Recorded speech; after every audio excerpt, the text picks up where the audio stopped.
Alright guys, so the NBA draft is over. The Orlando Magic ended up selecting Anthony Black and Jet Howard at picks 6 and 11. Videos on them coming very soon.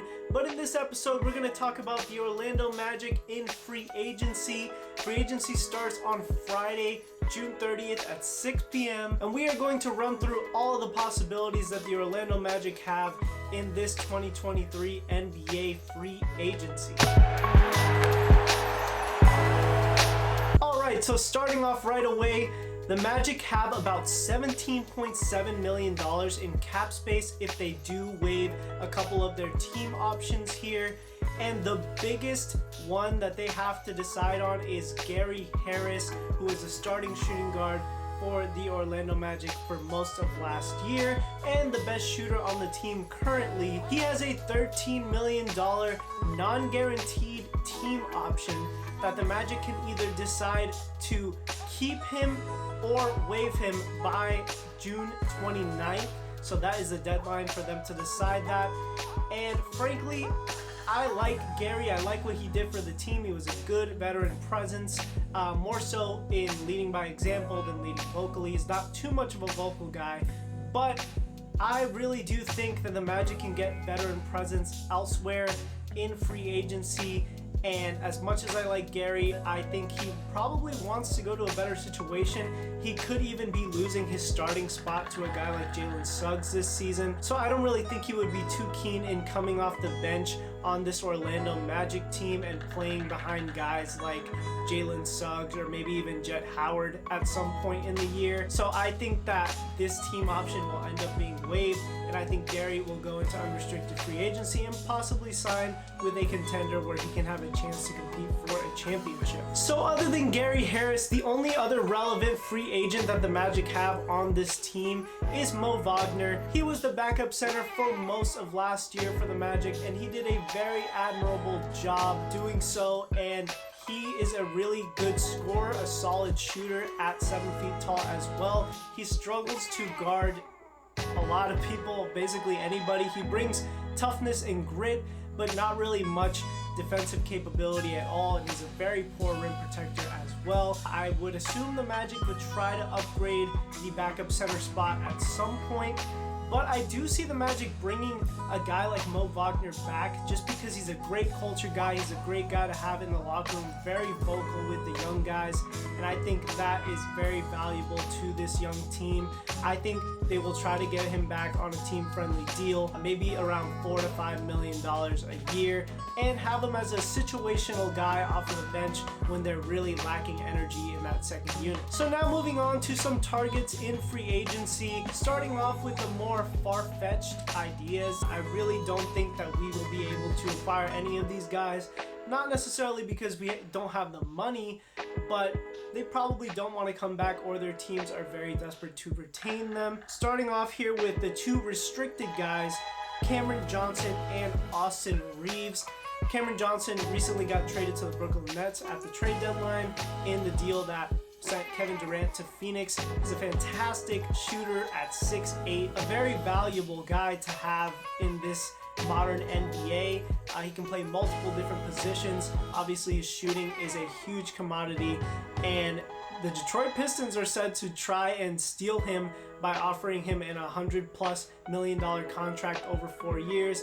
I'm sure Brooklyn will match almost anything for him since they did just recently get him in the trade with KD. So I think that he will be going back to Brooklyn. And then for Austin Reeves, I think the Lakers will probably end up matching almost anything for him as well. Obviously barring some insane max contract situation, which I don't think any team would really do.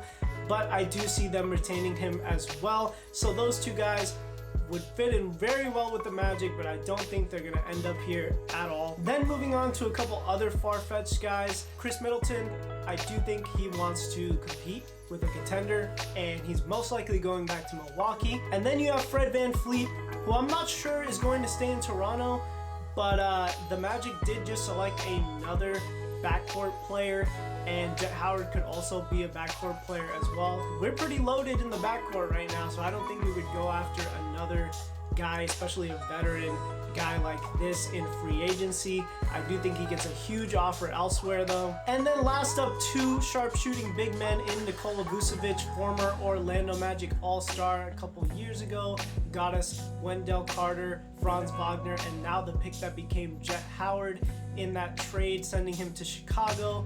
And he has expressed interest most recently on the Six Man Show of wanting to return to Orlando at some point, but I think it's a little too early. I think he still sees himself as a starting caliber center in this league, and I don't see Vooch coming in to replace Wendell Carter as starting center next year. So I do think he signs another deal with another team, potentially even go back to Chicago, since they did give up so much to get him.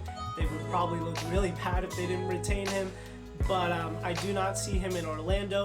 And then Brook Lopez is probably the one that you could talk me into the most in this free agency class for like the bigger star players in this free agency class. The guy is older. He's already won a championship, so that may not be the first thing on his list. If you throw him a bag, I'm sure he would love to live in the house that he already has with his brother Robin in Disney World. They're huge Disney fans.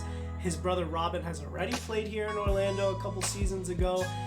I think this would be a sneaky thing here for the Magic to kind of swoop in and offer him a huge contract offer. But again, I don't really see him replacing Wendell Carter in the starting lineup unless you want to play those two together and just play this huge lineup, you know, with Franz, Paolo, Wendell, and Brook Lopez out there. He would provide shooting and rim protection, two very desperate needs that the Magic need, but I don't see it happening. Now moving on to some starting caliber, not really all-star level guys, but they're definitely starting caliber players in this free agency class.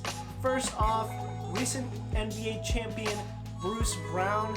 I think he would be the prime candidate for the Magic to steal in this free agency. I think he would be a great hustle, energy guy, great veteran presence in the locker room for this Orlando Magic team, and really kick this team into overdrive when he's out there. He brings toughness, brings grittiness. He can play multiple positions. He can play wing, he can play guard. He's even played center at times in Brooklyn. So this guy is absolutely versatile, a guy that the Magic would probably take a very good look at in this free agency class. Another guy that's very similar to him is Josh Hart for a lot of the same things. Once again, tough, can shoot the three ball, very good rebounder for his size.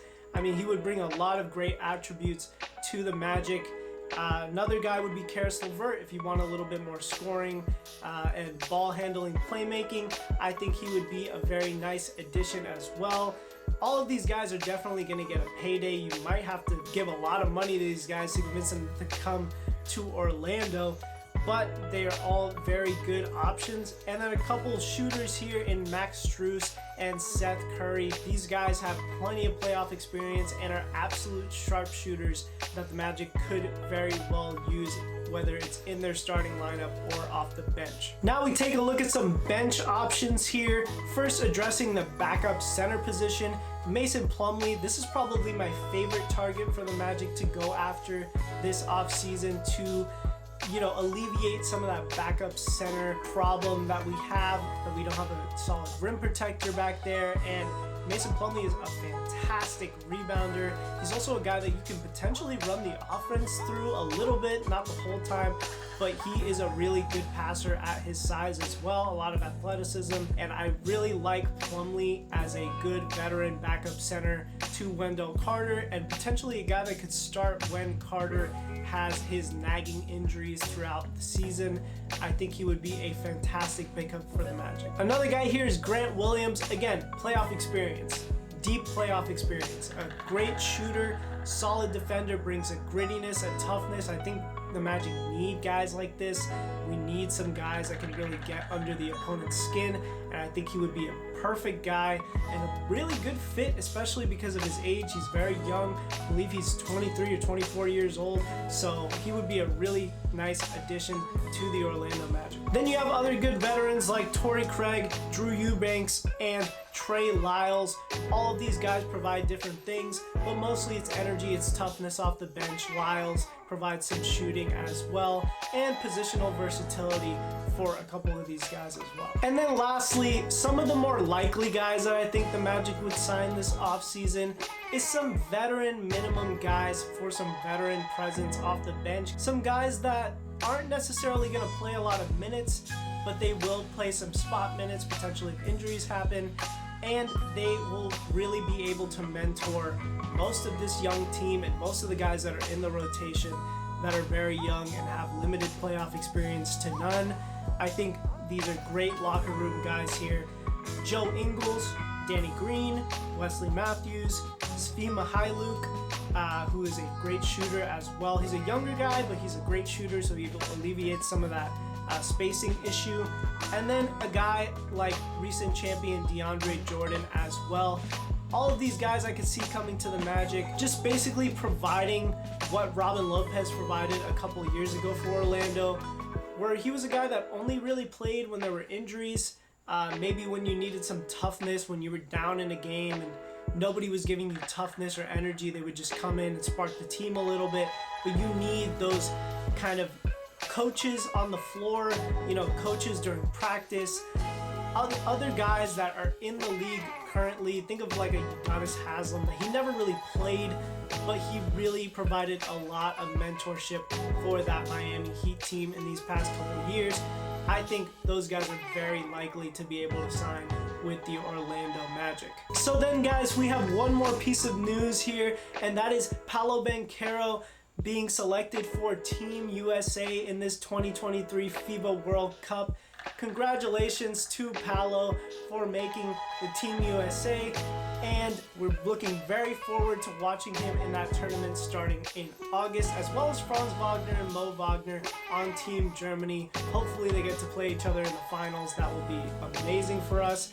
But guys, let me know what you thought about this video. Leave a like if you like it, and if you haven't subscribed already, please do. And most importantly guys, have a great rest of your day.